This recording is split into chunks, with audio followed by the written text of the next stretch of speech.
This is booked for drama, where stories burn, hearts break, the tea is always hot and never a part 2. Today we're diving into drowning in his lies. Let's go. Chapter 1. The day my husband's plane crashed into the sea, I broke down. I followed him into the waves, ready to die. It was only after they pulled me from the water that I remembered it was April Fool's Day. As I drifted into unconsciousness, I heard the teasing voice of his mistress. "Oh, darling, your wife is just madly in love with you," she purred. "Can you imagine how she'd freak out if she knew you were just messing with her?" He chuckled. "Freak out? Please. After giving birth, Nora's become tamer than a rabbit. Just make sure none of you let this slip. This is the last time I need to test her love for me." A wave of laughter followed, along with promises to keep the secret. Lying on the stretcher, I found I had no more tears to cry. What my husband, John, didn't know was that this was also the last chance I was giving him. From that moment on, my love for him flatlined. I woke up in a hospital room. A perfectly peeled apple sat on the bedside table. In the past, whenever I was sick, John never showed his face. He'd just send his assistant with a pile of expensive supplements. Seeing my blank expression, he picked up a slice of apple and held it to my lips. "So happy to see I'm not dead, you're speechless?" I turned my head, my eyes catching a faint love bite on his neck. My voice was calm, eerily so. "John, let's get a divorce." His hand froze. He popped the apple slice into his own mouth, crunching it loudly, a mocking smile playing on his lips. Then he made a call right in front of me. Soon, his assistant brought our son, Leo. In the few months since I'd last seen him, he'd shot up in height. But he was still a stranger to me. I'd barely finished nursing Leo when John's grandfather took him away. I was only allowed to see him during holiday dinners at the family estate. Knew why John had brought him. In the past, whenever he'd taken his fun a little too far, and I'd given him the silent treatment, he'd send our son to placate me. I'd lost count of how many times he'd used that trick. But that trump card was no longer my weakness. Seeing Leo, who had grown a little chubby, sparked no joy in me. He frowned, a perfect miniature of his father. Even the way he said my name carried John's dismissive tone. "Nora, you're still so boring." "Dad, I don't want to be here. I want to go home and have Miss Lily play with me." Miss Lily? No wonder he never called me Mom. He already had a replacement. John's eyes narrowed. Leo immediately clammed up and tried to crawl into my arms. "Daddy's being mean to me." I would have always defended him before. But this time, I pushed him away. "Go cry to your Miss Lily." Two identical faces, one large and one small, stared at me in shock. I pressed on. "John, I'm serious about the divorce. This isn't a joke." A flash of anger crossed his eyes, quickly replaced by a sneer. "Nora, if you play hard to get for too long, it's not going to end well. Piss me off, and you'll never see your son again." So that was it. He thought this was another one of my tactics. I remembered last year, when news broke that he'd sent some starlets to the hospital with serious internal injuries. I demanded a divorce then, too. He'd locked me in a room for 6 months, refusing to let me see Leo. That's when I finally learned my lesson. And that's when I realized I couldn't love him anymore. "John, after I'm discharged, I'm moving out." I said it again, my voice firm, my gaze locked on his. Sensing I wasn't playing games, his expression turned grave. "You want a divorce? You'll have to earn it." Only after he left with Leo did I pick up my phone and text a number I didn't have saved. "I've made up my mind. I'll leave after the dance competition next week." After leaving the hospital, I went back to the villa to pack a small bag before heading to the dance studio. Now that I had made my decision, I wanted no more entanglements with John. Chapter 2. When I walked into the studio, everyone stared at me with an unreadable expression. A colleague pulled me into a corner, her voice low with concern. "Nora, what did you do to tick off Mrs. Sterling? She not only stole your spot in the competition, but she also had the director fire you." Mrs. Sterling? Followed her gaze to the center of the stage. There stood Lily, dripping in gold and diamonds, looking every bit the pampered mistress. I'd almost forgotten that she paraded around the studio calling herself Mrs. Sterling. Right now, she was basking in the admiring glances of the other dancers. Then she saw me in the shadows. "Oh, Nora," she said, her voice syrupy sweet. "I'm so sorry. I guess my dancing is just a better fit for the competition. That's why the director gave the only spot to me. I didn't care what games she played before, but this competition was important to me. I wasn't about to let her have it." "Lily, what level is your dancing at, exactly?" "The level where you perform for men in private rooms. And while we're at it, why don't you tell everyone who you really are?" She had started as a small-time influencer, a live streamer showing off her talents. She'd only gotten into his prestigious studio because of John. She used to be as meek as a mouse around me. The fact that she dared to challenge me now was the last straw. Lily's face flushed crimson. She was speechless, tears welling in her eyes. Just then, a hand snaked around her waist. "John." He looked at me, his eyes radiating pressure. "And who are you to question her?" My lips moved, but the words were bitter in my throat. His mother had died because of me. 9 years of marriage, even giving him a son, it wasn't enough to repay that debt. He'd once grabbed me by the throat, drunk and furious, and snarled, "Nora, you married into this family to atone for your sins, not to enjoy a life of luxury. Don't you ever forget your place." Seeing me lost in thought, John leaned in, his voice a low threat. "Nora, if you want to keep this job, you will move back home." That's when I understood. He was the director Lily had been talking about. He'd given my spot to her and then threatened the studio owner to fire me. He was trying to break me, to force me to take back my words about the divorce. When I didn't react, a cold smile twisted his lips.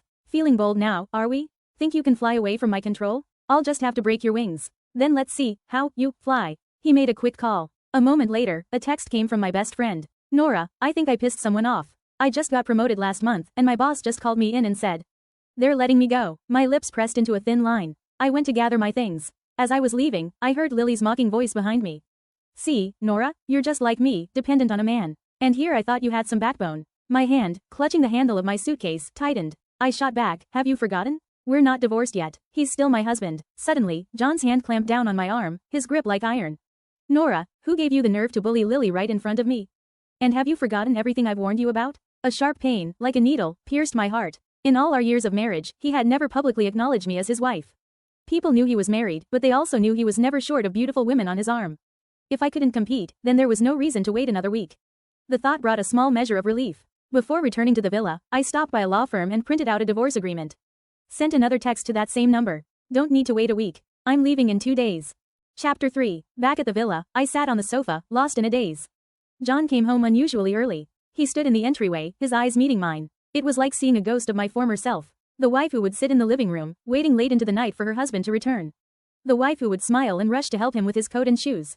Honey, are you tired? I learned a new massage technique, would you like? For years, when I wasn't teaching dance, my life had revolved around him. An endless cycle that never earned me so much as a kind glance. Now, stepping back and looking at it all from a distance, I felt like the world's biggest fool. Seeing my lack of reaction, John frowned. What are you thinking about? Running away? I almost laughed. And if I was, what would you do? He walked toward me, then suddenly pushed me down onto the sofa, deftly changing the subject. You don't like our son. Let's have a daughter. A daughter would be quieter. She could keep you company. I would make your life here easier. When I first married into the family, the staff saw how indifferent John was to me. Combined with my quiet nature, they treated me like dirt, dumping all the hardest chores on me. I had been so in love with him then, I never complained. He saw my predicament, but he just watched, a cold, detached observer. My thoughts snapped back to the present as he pulled down my nightgown. His kisses fell on my skin. Fierce and dominating, with a punishing edge. But no matter what he did, I felt nothing. I realized then that when you don't love someone, your body doesn't respond. Losing interest, John got off me. Nora, I know your body. This isn't how you should be reacting. He tilted my chin up, his eyes scrutinizing me. Tell me, have you been with another man? John played around, but he was a possessive hypocrite. He couldn't stand the thought of another man touching a woman he'd slept with. A security guard at the studio once complimented my dancing. John saw it. The guard was fired the same day. I bit my lip, a bitter laugh escaping through the humiliation. Yes, it's exactly what you think. I've slept with every man at the studio. Are you going to have them all arrested? John's eyes narrowed, his voice turning husky. Is that so? Suddenly, he swept me into his arms and carried me toward the bathroom. He actually believed me. If you're dirty, then we'll just have to wash you clean. He threw me into the bathtub and turned the shower head on my face, drenching me in ice-cold water. Goosebumps erupted all over my skin. I struggled, but I couldn't break his grip. The shock of the cold water triggered my PTSD. The image of my parents' plane crashing when I was 13 flooded my mind.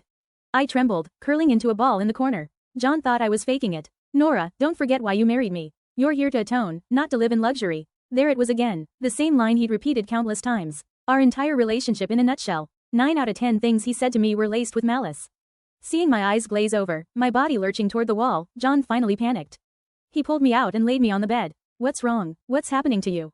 John, you've tormented me enough over the years. Let's just let each other go. Rage consumed me. I grabbed the divorce agreement from the nightstand and threw it in his face. He stared at the signature line, then snorted. In such a rush to divorce me. You have another man waiting, don't you? I said nothing. He slammed the door on his way out. Chapter 4. Tears streamed down my face. But it was all right. After tomorrow, I will be free. The next day, John sent me a text. If you want my signature, come to the Hilton. Suite 708. I've had the staff prepare an outfit for you. It was a modern cheongsam, tailored to accentuate my slender waist and shoulders. I pushed open the door to the suite and was met by a wall of noise and a crowd of leering faces. Lily's smile was particularly blinding. Oh, Nora, Mr. Parkinson wanted to see someone dance, but I sprained my ankle. I'll have to trouble you. A man's eyes devoured me, as if he wanted to swallow me whole. So this was John's plan. To have me dance in Lily's place. Nora, you want a divorce, don't you? John's voice was a low whisper in my ear. Fine, I'll grant your wish. As soon as you've danced to his satisfaction, I'll sign the papers. He then pushed me toward Mr. Parkinson. Mr. Parkinson's arm wrapped around my waist, his eyes glazed with desire. They say a dancer's waist is a thing of beauty, and today I see it's true. Don't worry, I promised John. I'll just get a little feel, I won't do anything to you. You just dance for me tonight until I'm happy, and I'll agree to con. I tracked with Sterling Corp for the next 6 months. I stared at John in disbelief. Everyone in their circle knew about Mr. Parkinson's obsession. He couldn't control himself around a woman with a slender waist. A client had once given him such a woman. She'd ended up in the hospital with a broken back. I tore myself from Mr. Parkinson's grasp and tried to run, but John caught me before I could get far. Nora, don't be so dramatic. It's just a touch. It's not like you'll lose a piece of flesh. This is your bargaining chip. So, this was the price of my freedom. The moment the door to the suite clicked shut, despair washed over me. The air was thick with the scent of an aphrodisiac, making my skin flush and my head swim. A hand gripped my waist from behind, grabbed a wine bottle from the table and swung it at the man's head, but he caught my wrist, twisting it. The bottle connected with my own forehead. I stumbled to the ground, the collar of my dress tearing. I thought about biting my tongue, ending it all. But then I saw them, the faces of my parents, my sister. Nora, we're so sorry we couldn't watch you grow up. Little sister, you have to live. It was like a light in the darkness. I opened my mouth and sank my teeth into Mr. Parkinson's hand. He howled in pain. In that moment of distraction, I scrambled to the door and ran. I fled down the corridor, past another suite where the door was slightly ajar. Inside, John had Lily pinned against the wall, kissing her ferociously. Darling, Lily murmured between kisses, shouldn't we go check on Nora? I'm a little worried about her. What's there to worry about? I told Parkinson he couldn't touch her. Besides, I wanted to use this as a chance to punish her. She's been so disobedient lately. Was about to burst in when Mr. Parkinson's bodyguards found me. They dragged me back. My heart turned to ash. I gave up. I ran headfirst into the wall. If I lost consciousness, I thought I saw my parents and my sister again, smiling at me. Mom, Dad, Sis, I think I'm going to have to break my promise. I'm coming to find you. An hour later, John opened the door to suite 708, expecting to find me broken and apologetic. Instead, he stopped dead in his tracks. I wasn't there. The floor was littered with shattered glass and stained with blood. The cleaning staff were whispering. That poor girl. Mr. Parkinson tore her dress to shreds. She couldn't bear the humiliation. She killed herself. Ran right into the wall. Chapter 5. John refused to believe I was dead. He stormed into Mr. Parkinson's private estate. Mr. Parkinson was nursing a bleeding gash on his forehead while his private doctor attended to him. Seeing John, Mr. Parkinson looked terrified. I didn't do anything, I swear. She just ran into the wall herself. You can't pin her death on me. John's face was a terrifying mask of fury. Say that again. Mr. Parkinson's fear turned to annoyance. Fine, I'll sign a 1-year contract with you. Consider it payment for your wife's life. I even had her body sent to your family's estate. I've done more than enough for you. John finally snapped. He punched Mr. Parkinson square in the face. Say that again. Who told you to touch her? I'll kill you. His fists flew, each blow heavy with rage. He beat Mr. Parkinson so badly he ended up in the hospital. And as soon as he was admitted, reports started flooding in. All the women he'd assaulted in the past came forward. He was arrested the moment he was discharged. In the days that followed, John avoided the reality of my death. He couldn't even bring himself to look at my body. His grandfather had to step in and arrange the funeral. No one dared to mention my name. It became a taboo in the Sterling family. The day of my burial, John got blind drunk. When he stumbled home, Leo ran to him, hugging his leg. Daddy, I don't want Mommy to be dead. Please bring Mommy back. The word, dead, seemed to trigger something in John. He froze, then lifted Leo up with one hand, his voice slurring. Who told you she's dead? She's not dead. He swayed, his grip tightening. And another thing, why didn't you ever call her Mommy before? Leo's legs kicked in the air as he started to wail under his father's questioning. A maid had to intervene, lying that his grandfather wanted to see him, just to get him away. On the 7th day after my death, all the guests went to the memorial hall to pay their respects. John was the only one who wasn't there. He sat silently on our bed, crushing the divorce papers I'd left into a fine powder. After a long time, he looked up at the wedding photo on the wall. I was in a simple, off-the-rack dress, my face beaming as I leaned against him. His own face was like ice, without a hint of a smile. He had married me for revenge. Even the wedding dress and ring were the cheapest he could find.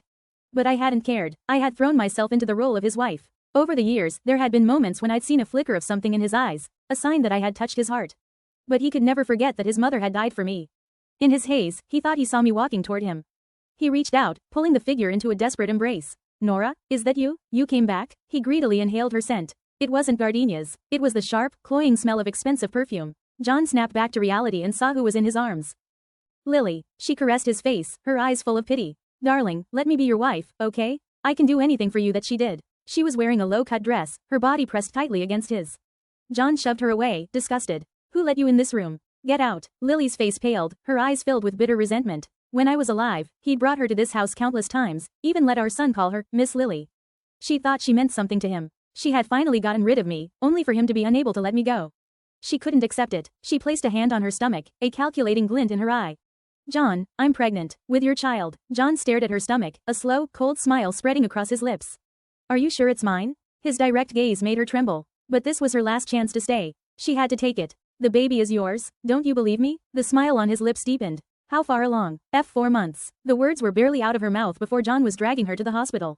She thought he was taking her for a prenatal checkup. Instead, it was for a paternity test. An hour later, the results were thrown in her face. Lily stared at them, incredulous. The child isn't yours? Impossible. The last time I was ovulating, You specifically what? Rigged the test? John grabbed her chin, his eyes filled with a deep, chilling disgust. He had always been careful. He would never allow any woman but me to carry his child. That was his one fine. Lily was stunned for a moment, then she let out a self-mocking laugh. Everyone says you're a player, John Sterling. But it turns out you're a romantic after all. Too bad your Precio J's Nora will never know. She's dead, ha ha ha. Looking at her crazed expression, the coldness in John's eyes intensified. Chapter 6. That day, Lily was fired from the dance studio. All the jewelry she had taken for free from Sterling-owned stores was reported as theft, and she was charged with extortion. She went back to her old gig, live streaming. Her streams had thousands of viewers, but no one dared to send her a single gift. For months, John drifted through life in a fog, a hollow ache in his chest, as if he'd lost something vital. Sometimes, in the middle of the night, he'd wake up, his throat dry, and call out, "Nora, get me a glass of water." Then he'd reach for the other side of the bed and feel the cold, empty sheets. A stone would settle in his chest, making it hard to breathe. One day, he was visiting the family estate and passed by the study. He heard his grandparents arguing. A wave of fear and helplessness washed over him. "My dear," his grandmother was saying, "I could tell that body was a fake. Look at what this has done to John. He's a mess. Shouldn't we tell him? Besides, the whole thing about Nora causing his mother's deed was a misunderstanding. He's been wrong about her all these years. Those two poor children." "Stop it," his grandfather cut in. "Let it be. I never liked Nora anyway. She acts all meek and obedient, but she has no sense of family. A married woman, still out dancing in public. So improper. A woman like that isn't fit to be Sterling. It's a good thing she didn't take Leo, or I'd really have a problem with her." Our families had been friends for generations. John and I were childhood sweethearts. We'd promised to get married as soon as we were of age. But then, a plane crashed. My parents, gone. My sister, consumed by depression, took her own life, following them into the sea. Witnessing my family die, one by one, I developed severe PTSD and relied on medication to function. On the anniversary of their deaths, my condition flared up. I ran to the sea. Someone jumped in to save me. John's mother, thinking it was her own son in the water, jumped in after them. I was saved. She drowned. 14-year-old John, on his way home from school, saw me by the shore, shaking his mother's lifeless body, sobbing, "Auntie Carol, wake up." From that day on, he was convinced I had killed her. He hated me. His own father had died in a car crash when he was young, and he had poured all his love onto his mother. And now, she is gone because of me. John developed an avoidant attachment personality disorder. He was constantly testing my love. For 9 years, he'd run through a Rolodex of women actresses, artists, even a dance teacher he'd carried on with right in front of me at the studio.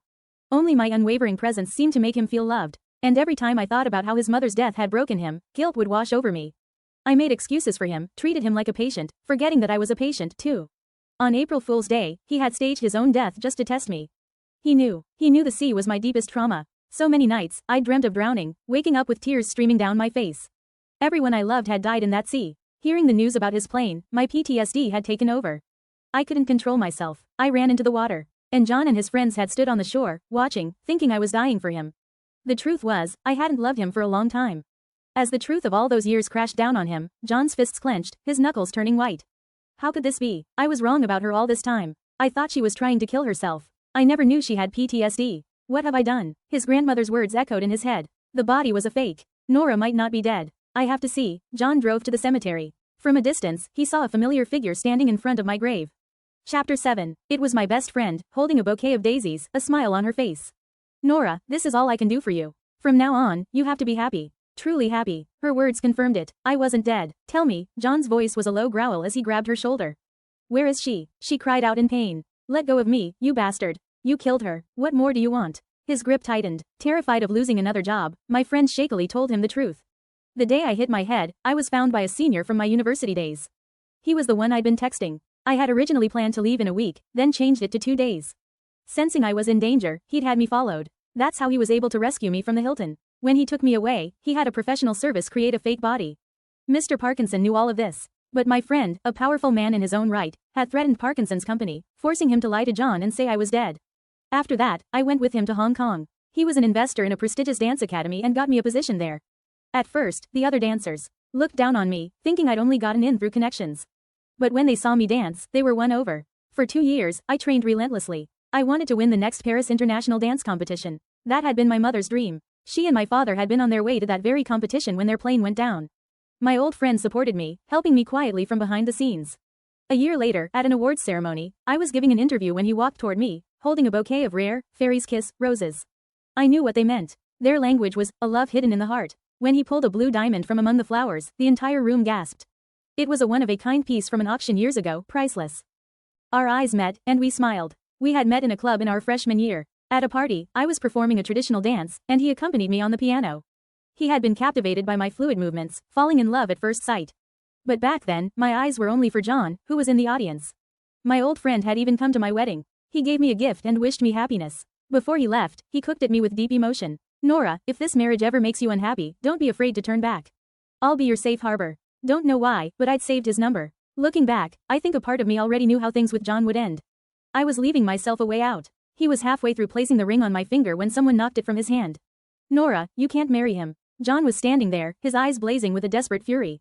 Nora, you're my wife. How can you marry someone else? I looked at him, my expression cold. Sir, you've made a mistake. I don't know you. Seeing my hard stance, John softened his voice. Nora, I'm sorry. I misunderstood you. But you knew the truth? Why didn't you tell me? You know I love you. Our years together, it shouldn't end like this. My old friend tactfully withdrew, dismissing the crowd to give us space.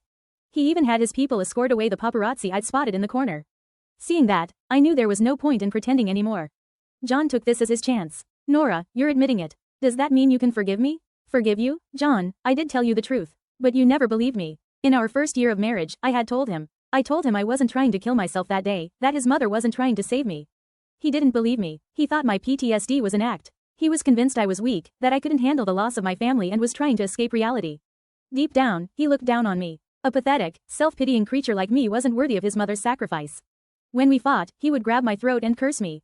Nora, you have no right to even say her name. You killed her. It should have been you. Why don't you just die? Chapter 8. I didn't die. I was alive and well. But under his torment, my condition had only worsened. My thoughts snapped back to the present. John was hitting his own head, over and over. Nora, I'm a bastard. I should have believed you. I didn't trust you. Just give me one chance to make up for the past, please. Make up for it? Our relationship was a ruin. I couldn't even bring myself to offer a polite refusal. But John was relentless. Nora, the divorce papers you left in the bedroom. I never signed them. As long as I don't sign, you are still my wife. I looked at him, almost amused. You must not have read them very carefully. If one party refuses to sign, the divorce is automatically granted after 2 years. John, it's been 3. My friend's car pulled up at the perfect moment. I got in. John pounded on the window, his face a mask of desperation. Nora, my feelings for you are real. The car started to move. He ran after it, shouting my name. He ran until he couldn't keep up, until he stumbled and fell. I had once run after his car like that, shouting his name, begging him to believe me. I couldn't remember what year that was. It was all a blur. A few days later, John appeared before me again. This time, he brought a bargaining chip. He was now tall enough to reach my waist. When he saw me, his dark eyes lit up with a smile. Mommy, I missed you so much. Please come home with me and Daddy. He started to run toward me, but my cold gaze stopped him in his tracks. I had kept in touch with my best friend during my years in Hong Kong. She told me that after I left, Lily, in a twisted display of devotion, had an abortion. Then, using Leo's affection for her, she moved into the Sterling house. She gave Leo everything he wanted. He loved sweets, so she plied him with an endless supply of candy and desserts. For 5 years, he did little else but eat. His schoolwork was mediocre. His teeth were a constant cycle of fillings and replacements. Now, almost his entire mouth was made of crowns and implants. And new teeth are never as good as the original. Just like now, as Leo clutched his mouth, whining to me. Mommy, my tooth hurts. Can you take me to the dentist? I used to forbid him from eating candy, and he thought I was a bad mother. Now he understood, but it was too late. I felt no pity. My voice was distant. I'm not your mother. If your tooth hurts, go find your Miss Lily. From the moment he could speak, he had never once called me, Mom. He would clap and cheer when he saw the staff playing cruel tricks on me. Sometimes I wondered if he was really my child. But now, I saw it was for the best. If Leo had loved me, my heart would have broken at the thought of leaving him. I would have been trapped in that rotten marriage forever. Leo seemed to realize how much I had changed. He didn't dare approach me, instead looking at John with pleading eyes. Nora, I know you're used to Hong Kong and don't want to come back. But I can move my work here. If you're ever not feeling well, I can take care of you. I had almost forgotten that Sterling Corp had a branch in Hong Kong. John, take Leo and go home. I don't need you anymore. I have someone else now. He will take care of me. At the mention of my old friend, a rare, genuine smile touched my lips.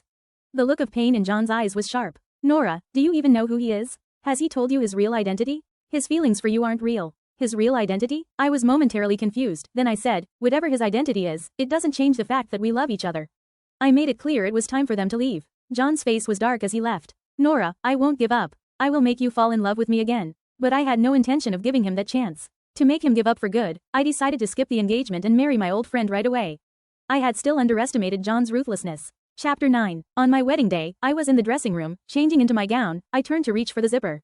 A hand reached out from behind me and pulled it up. Fingers brushed against my skin. Darling, I saw the man's face in the mirror, and my smile froze. John, what are you doing here? Nora, come with me. He wrapped his arms around me from behind, his gaze burning. I struggled, but he whispered a dangerous threat in my ear. What do you think would happen if I took you, right here, right now? When everyone sees, do you think your precious fiancé will still marry you? John, you're despicable. Yes, I am, but you forced me to be. I can't live without you, Nora. It's worse than death. His face was twisted, his expression unhinged. I remembered my friend telling me that in the months after my death, John had locked himself in his room refusing to eat or drink. When he finally emerged, he wasn't quite right in the head. I lifted my heel and stomped on his shoe. He yelped in pain and let go. My hand had barely touched the doorknob when he grabbed a fistful of my hair from behind. Help! He pulled out a cloth and pressed it over my mouth. A sharp, chemical smell filled my lungs. My body went limp. He had planned this all along. His real goal was to take me away from Hong Kong. I woke up in a car. I was tied to the seat. John was kneeling beside me. Nora, I'm sorry. When we get back to the city, we'll start over. I'll do anything you want, I promise. His voice was desperate, his eyes pleading. Mr. Sterling, we have several cars falling on us. The assistant said from the front seat. His eyes met mine in the rearview mirror. Lose them. Nora is my wife. He's not taking her from me. John's eyes narrowed, a dangerous light glinting in them. Seeing his unstable state, I decided to play along. John, can you untie me first? Nora, you haven't called me John in so long. Say it again, please, just a few more times. I repeated his name over and over, trying to soothe his agitated state. He let his guard down and untied me. Just then, the car began to slow down. The assistant's voice came from the front. Mr. Sterling, there seems to be a problem with the car. While John was distracted, I threw open the door and jumped. Nora, no. I had tucked my head, protecting it as I rolled. I was scraped and bruised, but mostly unharmed. I pressed a hand to my bleeding arm and stumbled toward the woods by the side of the road. John's assistant was someone I had recommended for the job years ago. He had always wanted to repay. His warning about the car had been a signal, but I hadn't expected John to jump as well. He wasn't as lucky. His forehead was bleeding, and in his haste to chase me, he hadn't protected himself. He had broken his leg. His hand closed around my wrist, his grip painfully tight. Nora, are you leaving me again? John, let go. Nora, I'm not letting you go. I can't take another day without you. It's been torture. He still wouldn't let go. John, I would rather die than go back with you. I will never forget that year. The starlet he'd nearly killed. The news plastered all over the internet for a week. When I'd asked for a divorce, he'd told me I was being bad. He'd kept me from my son and locked me in a cage in the basement. For 3 whole months. It was a nightmare. I knew that if he got me back to the city this time, he would hide me away forever. I bit his hand. He winced but didn't let go. So I kicked his knee hard. He fell to the ground, watching as I walked away. A few days later, my fiancé and I held a grand wedding at a seaside resort back in the city. I wasn't surprised when John showed up. Nora, please, don't marry him. I know I was wrong. It was all my fault. You can hit me, you can scream at me, just please, come back with me. He fell to his knees before me. A powerful man, brought low by love. It was a moving sight. But I was not the same Nora. The woman whose entire world revolved around him was dead and gone. Bodyguards intervened. As John watched in despair, my fiancé and I exchanged rings. As my new husband carried me to the wedding car, guests surrounded us, showering us with congratulations. No one paid any attention to John. Until someone shouted, "Someone's in the water." I knew it was him. I didn't look back. The irony was not lost on me. It was the very same sea he had used to taunt me on April Fool's Day. In the end, all things come full circle. All actions have consequences. The end, and that's a wrap on today's reading here at Booked for Drama. If you felt anything, rage, swoon, secondhand heartbreak, let me know in the comments. Don't forget to like, subscribe, and share with your fellow drama lovers. If you have any requests, drop them in the comments. Until next time, keep reading, and keep the drama on the page.